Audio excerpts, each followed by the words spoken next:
Assalamualaikum warahmatullahi wabarakatuh. Di sini kami akan mempresentasikan pengertian dari para ahli, tujuan dan urgensi SDGs dari mata kuliah pendidikan berkelanjutan berbasis konservasi dan teknologi matematika. Sebelumnya, kami dari kelompok 6 yang beranggotakan Eliana Putri Setiawati, NIM 23980111123, Febriani Adia Kusuma dengan NIM 239801124, Ika Fitriani dengan NIM 23980111144. Yang pertama mengenai pengertian SDGs. Di sini kami merangkum ada 9 pengertian SDGs dari para ahli. Yang pertama, menurut Komisi Brulan, SDGs adalah pembangunan yang memenuhi kebutuhan masa kini tanpa mengorbankan kemampuan generasi mendatang untuk memenuhi kebutuhan mereka sendiri. Yang kedua, menurut Sudarta PhD, Sustainable Development Goals adalah konsep pembangunan yang menyelaraskan antara kepentingan pembangunan dengan pengelolaan yang ada di lingkungan. Yang ketiga, menurut Budi Harjo dan Sujarto, SDGs adalah suatu pembangunan yang tidak mengabaikan atau mengancam generasi yang akan mendatang, sehingga selain mampu memenuhi kebutuhan masyarakat, juga mampu untuk mempertahankan keserasian lingkungan, baik vitalitas sosial, budaya, politik, dan pertahanan keamanan. Yang keempat, menurut Brundtland Report, SDGs adalah proses pembangunan yang berprinsip memenuhi kebutuhan sekarang tanpa mengorbankan kebutuhan generasi di masa yang akan datang. Yang kelima, menurut Stockholm United Nations Conference on Human Environmental, SDGs adalah pembangunan yang memanfaatkan sumber daya alam secara optimal, tetapi berkewajiban untuk menjaga kelestarian alam dengan mempertimbangkan kepentingan generasi masa depan melalui perencanaan atau manajemen yang baik. Yang keenam, menurut World Commission on Environmental Development, SDGs adalah suatu yang berusaha untuk memenuhi kebutuhan masyarakat tanpa mengurangi kemampuan dan mengorbankan kebutuhan generasi yang mendatang. Dalam konferensi tingkat tinggi pembangunan, memberikan pengertian bahwa pembangunan berkelanjutan adalah pembangunan yang mempersiapkan masyarakat untuk melakukan perdagangan bebas multilateral dengan syarat terciptanya tata pemerintahan yang baik atau good government.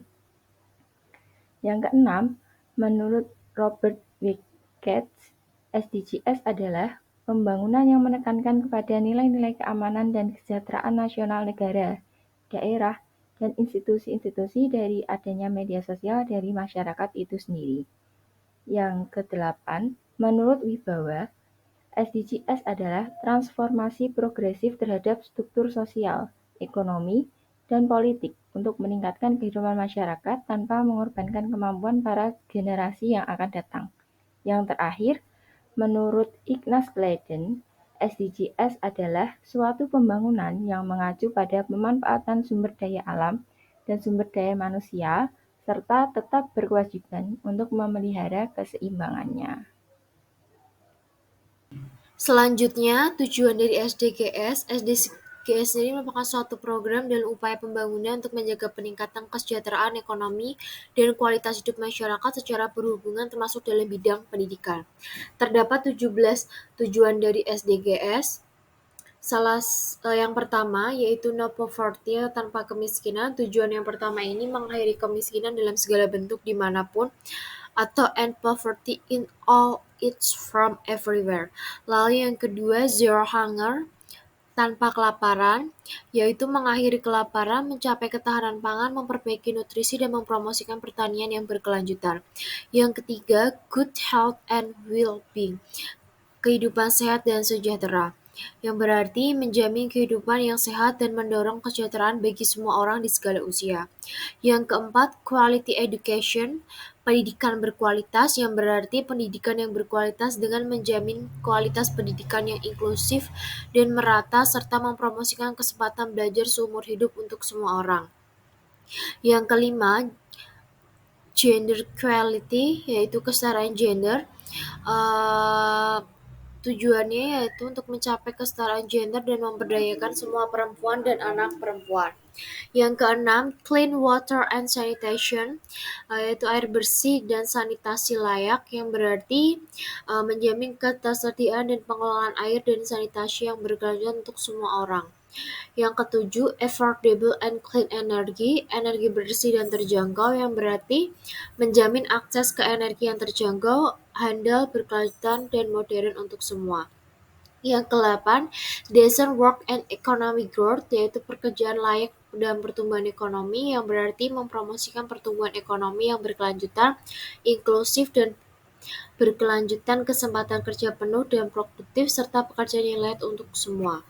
Yang kesembilan, industry, innovation, and infrastructure, yaitu membangun infrastruktur yang tangguh, mempromosikan industrialisasi yang inklusif dan berkelanjutan, serta mendorong inovasi.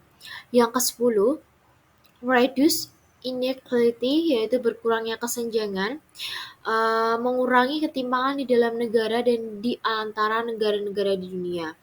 Yang ke-11, sustainable cities and communities, yaitu kota dan pemukiman yang berkelanjutan, yang berarti membuat perkotaan dan pemukiman manusia menjadi inklusif, aman, tangguh, dan berkelanjutan. Yang ke-12, responsible consumption and production, yaitu konsumsi dan produksi yang bertanggung jawab, yang berarti menjamin pola konsumsi dan produksi yang berkelanjutan. Yang ke-13, climate action, yaitu penanganan perubahan iklim, yang berarti mengambil tindakan sesegera mungkin untuk memerangi perubahan iklim dan dampaknya. Yang ke-14, life below water, yaitu ekosistem lautan, berarti melestarikan dan memanfaatkan samudra, laut, dan sumber daya laut secara berkelanjutan untuk pembangunan berkelanjutan.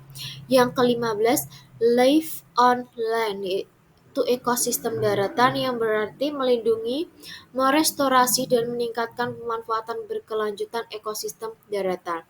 Yang ke-16, peace, justice, and strong institution, perdamaian, keadilan, dan kelembagaan yang tangguh, yang berarti menguatkan masyarakat yang inklusif dan damai untuk pembangunan berkelanjutan.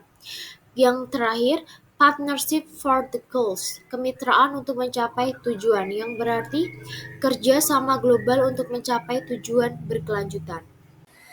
Baik, untuk selanjutnya yaitu kita akan membahas mengenai urgensi SDGs atau arti penting SDGs bagi dunia pendidikan. Yang pertama yaitu untuk menunjang kehidupan manusia karena pada dasarnya dalam melaksanakan kehidupannya, pendidikan tidak terlepas dari kehidupan manusia. Sehingga pendidikan di sini memiliki peranan yang sangat penting untuk menunjang kehidupan manusia.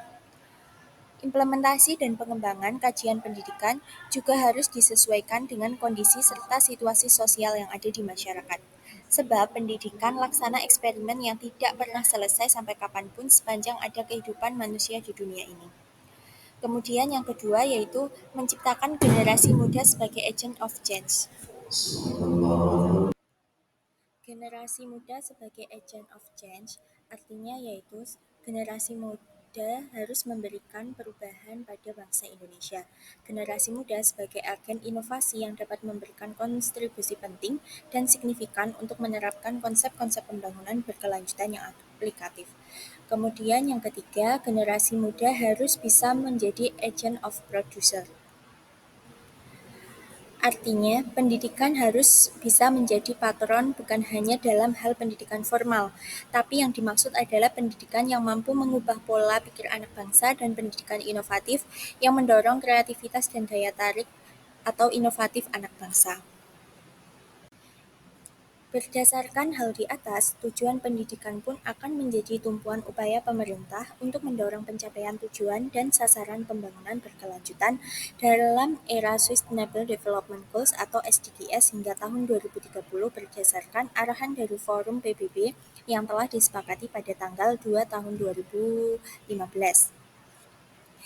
Dalam hal ini, SDGs mempunyai arti penting atau urgensi terhadap dunia pendidikan, karena dalam pembangunan pendidikan atau kemajuan pendidikan diperlukan suatu pembangunan untuk membawa perubahan terhadap peningkatan kualitas pendidikan di Indonesia.